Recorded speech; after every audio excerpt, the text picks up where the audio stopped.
네, 묵상 간증 돈보다 더 좋은 영혼 구원입니다. 하나님을 전적으로 의지한다고 하면서도 제 마음 중심에는 항상 돈이 있었습니다. 그런데 몇 달 전부터 친한 친구로부터 급하게 돈을 빌려달라는 전화를 여러 번 받게 되었습니다. 돈을 빌려주면 돌려받기 어려운 상황이라 저는 친구의 간절한 요청에도 단호하게 거절했습니다. 하지만 금전 문제로 가정이 깨질 위기에 있는 친구의 모습이 마치 10년 전 사업 실패와 이혼으로 의지할 곳 하나 없어 죽을 생각만 하던 저를 보는 것 같았습니다. 그래서 제가 예수님을 만나 살아난 것처럼 친구의 가정을 살리기 위해 복음을 전해야겠다는 결심을 했습니다. 그러자 신기하게도 돈이 아깝다는 생각이 전혀 들지 않았습니다. 그래서 친구에게 다시 연락이 왔을 때 돈을 빌려주며 내가 가정 중수를 중요하게 여기는 교회를 다니는데 이번 주일에 같이 예배를 드리자고 강권했습니다. 예배를 드리는 내내 눈물을 흘리는 친구를 보며 그동안 의지할 것 하나 없이 홀로 외로움과 두려움에 떨며 죽어가고 있었구나 하는 생각이 들어 마음이 아팠습니다. 그리고 사람에 대한 관심과 사랑이 없고 내 시간과 물질을 내어놓기 싫어 지옥을 살고 있는 한 영혼을 외면한 채 살아온 저의 모습이 떠올라 회개하게 되었습니다. 한 영혼이 천하보다 귀하다고 하신 말씀이 떠올라 가슴이 뜨거워졌습니다. 그 후로 친구는 감사하게도 매주 사모하는 마음으로 교회에 나와 은혜 가운데 예배를 드리고 있습니다. 하나님은 제가 주께서 더 좋은 것을 예비하신다는 믿음으로 돈이라는 금송아지에 절하지 않자 욕심이라는 불의 세력을 멸해주시고 영혼 구원의 큰 기쁨과 감격을 알게 하셨습니다. 이스라엘 백성이 믿음으로 7일 동안 여리고를 돌자 성이 무너진 것처럼 친구가 믿음으로 하나님의 때를 기다리며 교회 공동체에 잠잠히 묶여가기를 기도합니다. 적용하기입니다. 친구에게 일주일에 2번 이상 안부 전화하고 그날 큐티 말씀으로 위로를 전하겠습니다. 믿지 않는 가족과 친구들에게 거절의 말을 듣더라도 저의 간증과 함께 복음을 전하겠습니다. 네, 여기 이렇게 금전적인 부분이 이렇게 돈을 빌려주면 돌려받기 어려운 상황이라 거절을 했지만 근데 이 친구에게 복음을 전해야겠다라고 했을 때 이렇게 예배의 자리로 인도하게 되어지고 사람에 대한 관심과 사랑이 없고 내 시간과 물질을 내어놓기 싫어 지옥을 살고 있는 한 영혼을 외면한 채 살아온 자신의 모습이 회개가 되었다라고 이렇게 고백해주는 그런 내용이라고 할 수 있습니다. 오늘 말씀 제목은요, 말씀은 창문이자 거울입니다 라고 잡은 이유는 성경을 통해 하나님과 사람 사이의 관계를 볼 수 있는 창문이에요. 그러니까 성경에 인물들이 나오잖아요. 우리는 창문처럼 그 인물들을 보면서 그것으로 현재의 나를 비출 수 있는 거울로 삼아야 된다라는 것이에요. 하나님은 그 방식대로 동일하게 현대를 살아가는 우리들에게도 역사하신다라는 것이에요. 그래서 성경은 위인전이 아니라는 걸 기억하셔야 됩니다. 정말 이 인간의 모든 실상과 우리가 어떻게 반응하면 우리도 이렇게 믿음의 사람이 될 수 있는지를 또 나타내 주는 것이라고 볼 수 있는데요. 이렇게 잡은 이유는 오늘 믿음의 사람들이 많이 나오기 때문에 이 사람들을 보면서 우리를 비춰보자라는 것이에요. 27절에요. 믿음으로 애굽을 떠나 왕의 노함을 무서워하지 아니하고 곧 보이지 아니하는 자를 보는 것 같이 하여 참았으며 지금 모세를 말하는 거거든요. 모세가 애굽을 떠난 경우가 딱 2번 있어요. 한 번은 40살에 사람을 죽이고 이제 미디안 광야로 갔던 적, 2번째는 이스라엘 백성들을 출애굽시켜 가지고 광야로 갔던 것이 있었겠죠. 어느 경우인지는 알 수는 없어요. 그런데 28절에 6월절이 나오는 걸 봐서는 아마도 40세에 살인했을 때로 볼 수 있어요. 왜냐하면 6월절은 출애굽 전에 일어난 일이기 때문인 건데, 근데 크게 상관은 없는 것 같아요. 이 40살에 미디안 광야로 갔든지 출애굽하여서 광야로 갔든지 두려웠을 거란 말이에요. 둘 다 두려웠죠. 그런데 그 두려움 가운데서도 보이지 않는 하나님을 신뢰함으로 믿음으로 두려움을 모세가 이겨내었다라는 것이에요. 사실 둘 다 두려움 아니었겠어요? 살인을 저지르고 도망갔을 때도 두려움이고요. 출애굽해서 200만 명을 이끌고 광야에서 사는 것도 두려움 아니었겠습니까? 그런데 믿음으로 모세는 두려움을 이겼다라는 것입니다. 바로 왕의 노함을 무서워하지 않았다라는 것은 바로 그런 것이라고 볼 수가 있는 것이겠죠. 그래서 27절에 대한 적용은요, 인간적인 두려움을 하나님으로 인하여 이겨내 본 적이 있습니까? 우리 두려움의 문제가 다 있어요. 그런데 이 두려움의 문제를 저와 여러분들이 하나님으로 이겨내 본 적이 있는가, 이거를 돌아볼 수가 있어요. 28절에 믿음으로 유월절과 피 뿌리는 예식을 정하였으니 이는 장자를 멸하는 자로 그들을 건드리지 않게 하려 한 것이며 라고 해서 믿음으로 유월절과 피 뿌리는 의식을 모세가 정했다라는 것이에요. 이것은 하나님이 가르쳐 주시는 피할 길에 순종했다라는 것이죠. 그래서 어린 양의 피를 이스라엘 백성의 집에 문설주에 발라서 죽음이 넘어가는 것을 경험했어요. 이 모세의 믿음은요, 하나님의 신실하심을 근거로 그 일이 실제로 일어날 것으로 여기고 따른 것이라고 볼 수가 있는 것입니다. 마치 도박하듯이 따른 게 아니라는 것을 보여주는 것이죠. 29절에요. 믿음으로 그들은 홍해를 육지같이 건넜으나 애굽 사람들은 이것을 시험하다가 빠져 죽었으며 라고 해가지고요, 믿음으로 이스라엘 백성은 홍해를 육지같이 건넜다라고 이렇게 말씀해주고 있습니다. 그러나 애굽 사람들은 이걸 시험하다가 빠져서 죽었다라고 하고 있는 것이겠죠. 예, 이처럼 믿음이 없으면 결국은 이렇게 실족할 수밖에 없는 것을 우리들에게 보여주고 있는 것이에요. 그렇기 때문에 지금 이 말씀이 이 히브리서 독자들에게는 어떤 의미가 있었겠습니까? 지금 독자들 역시 인내의 삶을 통해 하나님의 신실하심을 더 경험해서 끝까지 버티라고 이렇게 조언해 주는 것이라고 볼 수가 있습니다. 지금 홍해와 같이 가로막혀 있는 것 같아 보이나 믿음으로 나아가라고 이렇게 권면해 주는 것이겠죠. 그래서 이것에 대한 적용은요, 홍해와 같이 나를 가로막는 사건 앞에서 그것을 능히 건너게 하실 하나님을 믿습니까? 아니면 하나님을 시험합니까? 이걸 돌아보셔야 돼요. 예, 이 홍해 같은 사건이 우리에게도 있거든요. 앞이 막혀 있는 것 같고. 그런데 이거를 건너게 하실 것을 믿음으로 붙잡는가? 아니면은 하나님을 시험한다라는 건 무슨 말일까요? 의심하는 거죠. 왜 나에게 이런 것만 자꾸 이야기하고 하나님에 대하여서 우리가 의심하고 있지는 않는가를 묻고 있는 것입니다. 30절에요. 믿음으로 7일 동안 여리고를 도니 성이 무너졌으며, 가나안 땅에 들어갈 때 제일 처음 전쟁은요, 여리고 전쟁이었었죠. 그런데 하나님이요, 말도 안 되는 것을 좀 지시를 하세요. 그건 뭐냐면 여호수아 6장 10절에 이렇게 나와 있어요. 여호수아가 백성에게 명령하여 이르되 너희는 외치지 말며 너희 음성을 들리게 하지 말며 너희 입에서 아무 말도 내지 말라. 그리하다가 내가 너에게 명령하여 외치라 하는 날에 외칠지니라 하고, 하루에 한 바퀴씩 돌고 마지막 날에는 또 이렇게 7바퀴 돌아서 총 13바퀴를 도는데, 근데 하나님이 이제 여호수아에게 말씀하신 것은 아무 말하지 말고 돌라고 하셨어요. 이건 무슨 말일까요? 이런 믿음은요, 잡음을 내는 게 아니에요. 불평의 말을 하는 게 아니에요. 나의 옳고 그름을 이야기하는 게 아니라는 것이에요. 그리고 믿음은 헛수고처럼 보이는 것을 감당하는 것이죠.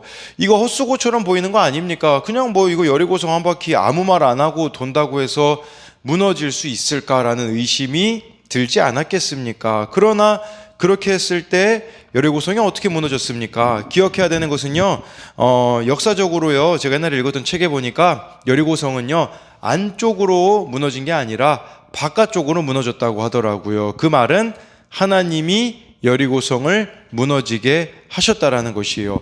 우리가 하고 싶은 말 엄청 많을 거예요. 힘든 일들이 있으면 그렇잖아요. 그런데 한번 믿음으로, 인내함으로 아무 말 하지 말고 정말 우리가 하나님만을 바라보면서 나아가 보자라는 것이죠. 그럴 때에 하나님의 역사는 이루어진다라는 것이에요.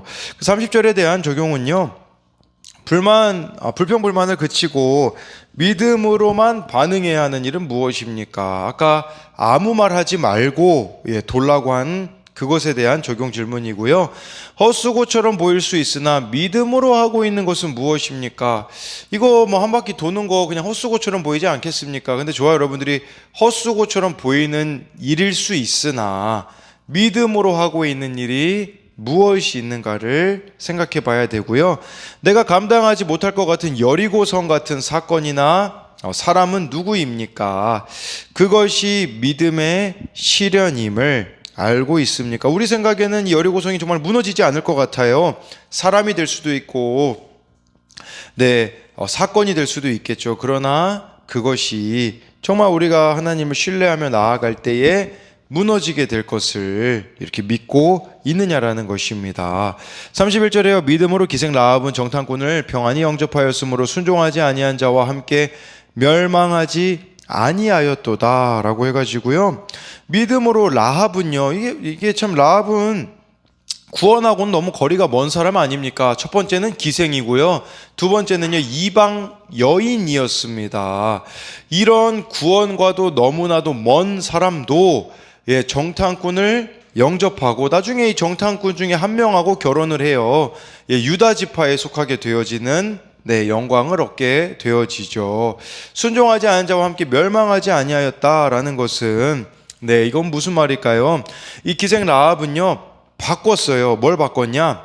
주인을 바꾸고 나라를 바꾸고 세계관을 바꾸었다라는 것이에요. 좋아요, 여러분들이 믿음의 사람이라면 이제 이루어져야 되는 일들은 바로 주인을 바꾸는 겁니다. 또 나라를 바꿔야 돼요. 나라를 바꾼다라는 것은 하나님 나라의 백성이 되어야 되겠죠. 또 내 세계관을 바꾸는 라합과 같은 자들이 되어야 한다라는 것을 말씀해 주고 있어요. 그래서 이 심판의 사건에도 믿음으로 행한 일은 생명과 구원으로 이어지지만 시험과 불순종은 죽음에 이르게 한다라는 것이에요. 그래서 이것에 대한 적용은 믿음으로 나의 삶의 주인과 나의 세계관이 바뀌었습니까? 믿음으로 행하기보다 내 현실과 이해관계에 따라 선택한 것은 무엇입니까? 32절에요. 내가 무슨 말을 더하리요? 기드온, 바락, 삼손, 입다, 다윗 및 사무엘과 선지자들의 일을 말하려면 내게 시간이 부족하리로다 라고 해서요. 근데 이 32절에 보면요, 사실 부족함 투성이인 사람들 아닙니까? 기드온, 물론 업적을 이루었죠. 근데 나중에는 자기 자녀 이름을 아비멜렉이라고, 나의 아버지는 왕이시다. 그래서 나중엔 또 안 좋은 모습이 나오죠. 바락 같은 경우도요, 드보라의 말을 들으면 자신이 대적을 죽일 수 있었는데 드보라 보고 함께 해주지 않으면 안 갑니다. 그래가지고 나중에 야엘이라는 그 여인이 대적의 그 우두머리를 치는 일들이 있었고요. 삼손은 말할 것도 없죠. 삼손은 나신이지만 하나님하고 무관한 삶을 살다가 마지막에 한계를 인정하고 하나님께 기도한 자였었죠. 입다는 전쟁에서 승리하면 첫 번째로 저를 마중 나온 사람을 인신제사로 드리겠습니다 해가지고 자기 딸을 드렸던, 어찌 보면 이 사람들이 부족한 사람들이잖아요. 뭘 말하겠습니까? 하나님은 대단한 사람들을 택한 게 아니라 연약한 자들을 택하셨음을 보여주는 것이라고 할 수 있는 것이죠. 이러한 하나님의 섭리는 참 열거할 수 없을 정도로 많다라는 거예요. 하나님의 부르심은요, 강함에 있지 않고 약함에 있다라는 것을 저와 여러분들이 기억해야 되겠습니다. 그래서 이것에 대한 적용은 나를 하나님이 택하신 것이 강함이 아니라 연약함에 있음을 알고 있습니까? 이걸 기억하셔야 돼요. 강하기 때문에 불렀다. 여러분, 우리가 강해지면요, 하나님의 부르심에 응할 수가 없는 자들이에요. 이걸 기억하셔야 돼요. 하나님이 나를 택하신 것은 강함이 아니라 약함에 있다라는 것을 알아야 한다라는 것이죠. 33절부터 35절을 보면요, 이제는 믿음으로 얻는 10가지 승리들이 나와 있어요. 믿음으로 10가지 승리의 예시가 나와 있는데요, 그들은 믿음으로 나라들을 이기기도 하며 의를 행하기도 하며 약속을 받기도 하며 사자들의 입을 막기도 하며 불의 세력을 멸하기도 하며 칼날을 피하기도 하며 연약한 가운데서 강하게 되기도 하며 전쟁에 용감하게 되어 이방 사람들의 진을 물리치기도 하며 여자들은 자기의 죽은 자들을 부활로 받아들이기도 하며 여기까지예요. 여기까지가 10개고요. 또 어떤 이들은 더 좋은 부활을 얻고자 하여 심한 고문을 받되 구차히 풀려나기를 원하지 아니하였으며, 이 구절은 이제 밑에 구절하고 좀 연결된다라고 볼 수 있는데, 믿음으로 얻는 긍정적인 10가지 예시를 들어요. 그래서 믿음으로 나라를 이기기도 하는 것은 블레셋과 전쟁에서 승리한 사무엘의 승리가 여기에 포함이 될 수 있고요. 의를 행하기도 하며 라는 것은 다윗이 의롭게 행한 것을 나타낸다라고도 할 수 있고요. 약속들을 받기도 하며 다윗에 대한 하나님의 약속이 이루어진 것들을 말합니다. 사자들의 입을 막기도 했다. 이것은 두 가지 경우로도 볼 수 있겠죠. 하나는 다윗이 양을 지킬 때 이렇게 이런 일들이 일어났고, 또 한 가지는 다니엘의 그 세 친구 같은 경우를 또 이렇게 먼저 다니엘을 말하는 거죠. 제가 잘못 얘기했네요. 다니엘이 그렇게 정말 타협하지 않아서 사자굴에 들어간 경우를 말하겠죠. 또 불의 세력을 끄기도 했다. 이것은 다니엘의 세 친구를 가리키는 겁니다. 다니엘의 세 친구가 정말 풀문물 속에 들어갔던 것이죠. 칼날을 피하기도 한 거, 연약함 가운데 강하게 되기도 한 거, 전쟁에서 용감하게 된 거, 이방 사람들의 진을 물리치기도 한 수많은 전쟁에서의 승리를 가리키기도 합니다. 또 여자들은 자기의 죽은 자들을 다시 일으킴을 받기도 했다라는 것은요, 엘리야와 엘리사 때 나타나죠. 엘리야 때는 사렙다 과부를 통해서, 엘리사 때는 수넴 여인을 통하여서 정말 자녀가 죽었는데 살아나는 일들이 일어났던 것도 볼 수가 있는 것이에요. 다양한 상황이 여기 다 아우러져 있는데, 이건 무슨 말이냐면 삶의 모든 영역에서 하나님의 도우심을 경험했다라는 것입니다. 그래서 이것에 대한 적용도요, 삶의 모든 영역에서 하나님의 도우심을 경험한 적이 있습니까? 이제는 그 밑에는요, 믿음으로 살았지만 긍정적인 게 아니에요. 부정적인 경우인데 6가지라고 볼 수 있습니다. 요것은 35절 후반절부터 시작되어져요. 그래서 여기 보니까 어떤 이들은 더 좋은 부활을 얻고자 하여 심한 고문을 받되 구차히 풀려나기를 원하지 아니하였으며, 36절부터 38절을 또 보면요, 또 어떤 이들은 조롱과 채찍질 뿐 아니라 결박과 옥에 갇히는 시련도 받았으며, 돌로 치는 것과 톱으로 켜는 것과 시험과 칼로 죽임을 당하고 양과 염소의 가죽을 입고 유리하여 궁핍과 환난과 학대를 받았으니 이런 사람은 세상에 감당하지 못하느니라. 그들이 광야와 산과 동굴과 토굴에 유리하였느니라. 믿음으로 살아서 쉽게 말하자면 망한 것 같은 인생들을 6가지로 나열하고 있습니다. 첫 번째는 아까 35절 후반절에요, 고문을 받았지만 더 나은 부활을 얻기 위해 풀려나기를 기대하지 않았다라는 것은, 이것은 정말 고문 때문에, 고문 속에서 믿음으로 순교한 그런 이야기들이 정경에는 포함되지 않지만 그 마카비후서라는 곳 같은데 이런 것들이 나와 있어요. 조롱과 채찍질뿐 아니라 결박과 감옥에 갇히기도 했던 거, 예를 들면 예레미야 선지자 같은 경우 이렇게 정말 감옥에 갇히는 고난을 당하기도 합니다. 돌로 침을 받은 자는요, 스가랴 선지자라고 해서 역대하 24장 21절에 보면 나와 있어요. 또 여기 톱으로 켜는 것과, 톱으로 켜서 순교당했다라고 이게 전승에 의하면 이 사람이 누구냐면 이사야입니다. 이사야 선지자는 톱으로 켜서 순교를 당했어요. 또 칼로 죽임을 당했고, 이거는 많은 선지자들이 이렇게 열왕기상 10장 10절 같은 데 보면 나와 있고요. 세상에서 양과 염소의 가죽을 입고 이리저리 유리했다라는 것은, 이들이 정말 이제 핍박 때문에 살 곳이 없어가지고요, 양과 염소 가죽을 입고서는 방황하며 살아갈 수밖에 없었다라는 것이 나와 있는데, 왜 그렇게 살았냐면 38절의 괄호 속에 들어있어요. 이런 사람은 세상이 감당하지 못하느니라 라고 해서요, 이걸 직역하면요, 세상이 그들에게 합당하지 않았다라는 뜻이에요. 무슨 말이냐면 세상이 믿음의 사람들에게는 살아갈 만한 합당한 장소가 아니어서 떠돌이 생활을 할 수밖에 없었다라는 뜻이에요. 그러니까 이것은 또 그런 의미도 있어요. 세상이 그들에게 합당하지 않다라는 말도 있지만 세상이 그들에게 가치가 없었다라는 뜻도 있습니다.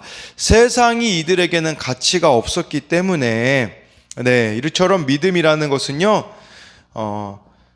세상보다 하나님을 더 가치 있게 여기는 거예요. 그렇기 때문에 우리는요, 어디든 무슨 일이든 하나님이 원하시는 곳에서 하나님이 기뻐하시는 일을 감당하는 게 바로 믿음이다라는 것이에요. 그래서 이것에 대한 적용은 세상이 나에게는 불편합니까? 아니면 너무 편합니까? 나는 어떤 환경에도 의연하게 세상이 감당하지 못할 믿음을 보이고 있습니까?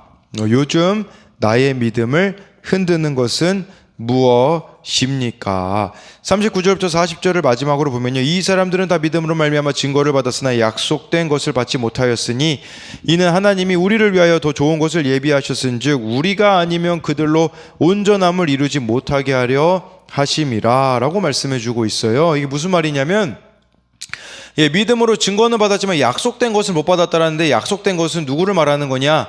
예수님을 말하는 거예요. 이들은 예수님을 경험하지 못한 사람들이죠. 구약에 나오는 사람들이기 때문에 우리는 예수님의 십자가와 부활을 경험했잖아요. 그러면 우리는 더 좋은 것이 예비가 되었어요. 그렇기 때문에 이제는 이 믿음의 경주를, 내일 본문에 이런 부분들이 나오는데 믿음의 이 바톤 터치가 이어져야 된다는 뜻이에요. 이제는 우리가 달릴 때다.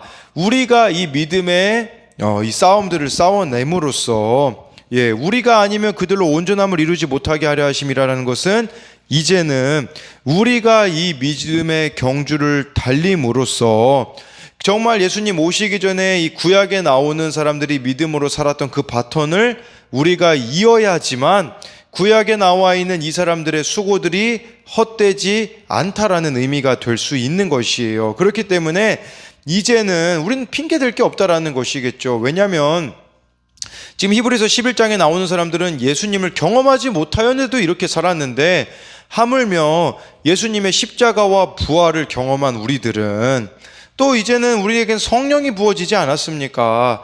성령이 우리와 함께 하신 우리들은 더 이상 핑계댈 것이 없다라는 것을 기억해야 된다라는 것입니다. 그래서 이것에 대한 적용으로는요, 우리를 위해 더 좋은 것이 되신 예수님을 믿습니까?